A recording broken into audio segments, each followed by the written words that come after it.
Uh, yes, well, my name is Moko Rikihanga. I'm not from Auckland, I'm from a place called Tauranga, further down the coast, 200 miles down the coast. In my spare time, I come down here and do some busking with this. He's taking a photo. This is what you call a clarinet. Now, I've been playing this thing for 2 years. 2 years. This guy gave me this clarinet, and I didn't know how to play it. So I went to the library, and I got a book, How to Play a Clarinet. Hey. And I followed it from page 1 right through. And here I am playing some music, you know. I'm still learning, there's a lot of things. I can read music, I can play, get me a sheet of paper with music on it and I can play it. If it's written to this clarinet. So I come down here, this is Queen Street, main street of Auckland, of New Zealand, Auckland. And different days, on a fine day like this, you get a lot of people. A lot of people come to town. A lot of people that come and do their thing, shopping and whatever, on a fine day. And I sit here, or I sit over there, and I play my thing, and I hope they give me some money. And you know, a bit of extra money. But I like playing this instrument. I play because I want to play, and I like myself. I can tell I'm doing something right because they're giving me money, see? So they keep giving me money, I keep coming and playing. I come and I play. The hardest part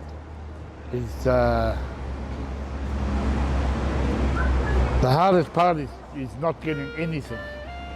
And that's hard. It gets to me because you're not playing the right music, or they don't like the music you're playing. And even if I get 1 cent, I'm happy. 10 cents, I'm happy. But when you play and you get nothing, and there's a whole lot of people went past, you know, that sort of makes you wonder, what are you doing wrong? Whether they don't like your music, they got no money. A lot of them, they haven't got change. They haven't got loose change. They all got cards. They walk around with cards. They haven't got dollars and cents. If you get disheartened, you just keep going and keep going. And if you play instruments, you know, you got to get better. If you sing, you just try and get better. And you can tell by how you progress in how much people give you, right? I'm learning all the time, mate. True. My name is Moko. My name is Moko Rikihanga. I play on the streets of Auckland. Well, that's my story. My name's Tim Calder. I'm a local Auckland music producer, performer. I've got a little home studio here in Auckland, and I set up with my little amp and mic and guitar and sing songs here in the local shopping precinct. A bit of extra money. I started street performing as a necessity, really. I've been in bands all my life, really, and I spent most of my time as a bass player, as a sideman in bands. I was in a successful band in the 80s called Peking Man, who had a number of hits, including a #1 hit record here in New Zealand. So I was flying high there for a while, but like so many musicians, I sort of fell by the wayside and got in trouble with drugs and alcohol, and became unemployable, really. So I started busking, really, to eke out a living, and managed to keep my drugs of choice in check. But I sobered up 13 years ago, and I'm glad to say, and I still just need the extra income, really. I've been on a benefit for quite some time now. I had a serious head injury back in 2010, and I've been unable to work since then as full-time capacity. So yeah, it's very hard to live on the benefit in Auckland. The prices here, I'm sure you've noticed, coming from the States, how expensive everything is. So yeah, just some extra money really. I don't make a hell of a lot of money doing it, but it has enabled me to, I don't have to worry about money as I would without any kind of extra income. Music's always been a part of my life. I had piano lessons at a very early age, but it didn't really take. But certainly what I learned of the piano when I was a kid grounded me in music. My mother was an amateur opera singer, had a fantastic voice. My father was organist and choir master at the local chapel, so just had music in my life all my life. My eldest brother was in a successful band back in the 60s, early 70s. A bluegrass band actually, good American bluegrass music. Cool. And so yeah, I've just always been in bands, always been around music. It's more than a love, it's a necessity for me, music. Air, water, sleep, music. So I was born and brought up on classical music, but obviously I can't play and sing any arias or play any classical pieces on the guitar. So I've learned a lot of jazz standards, a lot of country standards, old 50s rock and roll, a lot of Beatles and 60s. I've got a huge repertoire of Beatles songs. There'll always be a fair smattering of country, jazz and Beatles and the Stones in my repertoire, but they're just songs I love that I've heard over the years. These days as often as not I'll hear a song on a TV show I'm watching and think, oh, that's a good song. I'll YouTube it, learn it, put it in the list. Like I say, I've got a huge repertoire, so I try not to get bogged down in any one kind of genre. I think the oldest song I play was written in 1856, but I don't play much 21st century pop music, I'm afraid. I haven't got the auto-tune thing, Oh, the most rewarding thing for me are the smiles on the little children's faces, for sure. Kids seem to love me. I get some enjoyment out of just interacting with the passers-by, and seem to bring a smile to most people's faces. I had to set up, sing my songs, take the cash, smile at the kids and pack up, bounce home. Simple. Yeah, this has been Tim Calder from Auckland, New Zealand. Hope you enjoy your time here. My name's Mason and I'm a juggler. I've been a street performer most of my life, so I used to be a musician going back 30 years ago.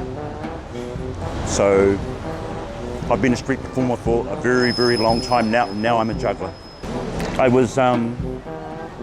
I just finished commercial fishing. I've just finished commercial fishing 6 years ago, and I used to be in the security industry quite in depth as well. 6 years ago I'd had enough of commercial fishing. There's a lot of dodgy stuff going out on the ocean, a lot of dodgy stuff, so I pulled out, and I just happened to be walking up Queen Street when I got off the ship here in New Zealand, at Auckland. There was a big, huge, massive crowd here in Vulcan Lane. I was walking on the other side of the road, and I was wondering why people were so captivated with looking over here. And when a little wee gap opened up, I saw a man doing contact juggling. And this is how I began. So I decided that that was going to be my job. I asked for lessons off him, and he gave them to me. And I've increased my repertoire by juggling. So I have 2 juggling teachers now. Poi and fire poi, double fire sword I do. And juggling balls and contact juggling, which is those multi-glass balls right there. And the contact juggling ball is the big one there, which you roll around your body. And that's how I started. Well, being in a circus was my childhood dream, and I think most people would have dreamed about being in a circus. back in the old days, there was always big, huge circuses, the Russian circus, the Chinese circus. You don't see that anymore. So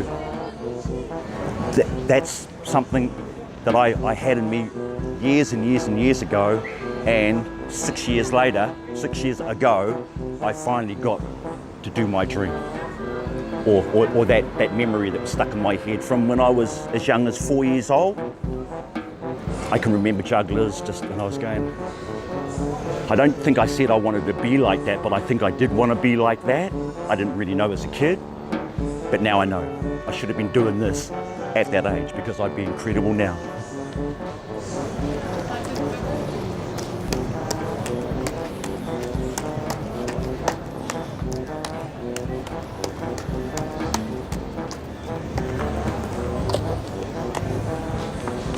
Sorry, I always pay attention to the kids when they pay attention to me. Don't ever forget that. Just watch this. They don't even know who I am.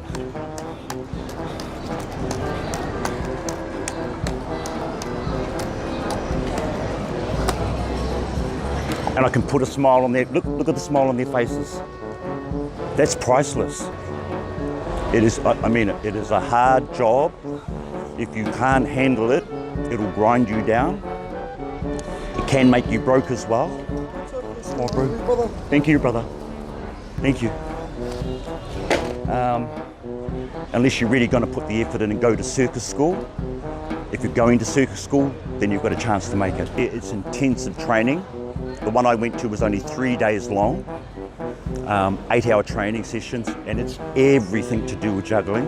And they bring the best of the best jugglers from right around the world to come to a circus tent to teach us. It's intense. It's just, I've only been once, and I couldn't handle the 3 days. I had to keep sitting down, and when I mean intensive, you're doing things like this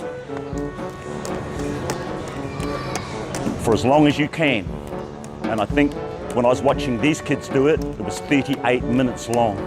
And I can tell you after doing this for 30, even 10 minutes of this, I can do it for 10 minutes, but not 38 minutes. Your arms are like lead. And this is the easiest thing to do there. Then it gets really intense, yeah? So I do magic tricks. These aren't magic tricks. They're proper things, yeah? There is no trick to any of these, yeah? I'm too old for acrobatics. If I had gone into anything else, it would be acrobatics. I started this when I was 43. You're supposed to start this shit when you're about 8 or 9 years old or younger. The Chinese start at 5 years old, all of them. So yeah, the glass ball. The glass ball is just mesmerizing. This can really draw people close to you, and you can become their friends. But when you use this, it's totally different. The relationship with people is just totally different. They recognize that this is really extremely difficult, and they've probably never done it before. And this is one of the hardest things to juggle on the planet, yeah? So, yeah. That. And especially multi-ball juggling. Juggling balls, that's to get you into the rhythm first, and then you go to these, you start getting the rhythm right, and then you go to the fire. I've burnt myself quite a few times. Before I met you guys, I took the tip of my nose off with a high trick that I do, and it goes up high like that, and when it came back down again, I couldn't see which end was which, and I didn't put my hand up to catch it, and it just took the tip of my nose off. So these things here are really, really dangerous. They're magnifying glasses. This is why I juggle in the shade, because they are very powerful juggling balls. And the worst accident I had with this, you can see where it started to burn. See the brown mark? I caught it in time before it got worse because these explode. So they're a magnifying glass. If I was to magnify it now and you put your hand underneath it, you'd be instantly burnt. Yeah? That's the only problem with these. So there's a lot of pain involved with doing mainly the smaller ones because they're smaller and closer to the skin. The bigger one is a bit higher, so the magnification's not so high as these ones. So yeah, if you're going to take these up, be careful because they explode. It's not very, very nice when that happens. My name is Mason, that's my real name. My street name is Focus, and I'm about to sign out on 3, 2, 1.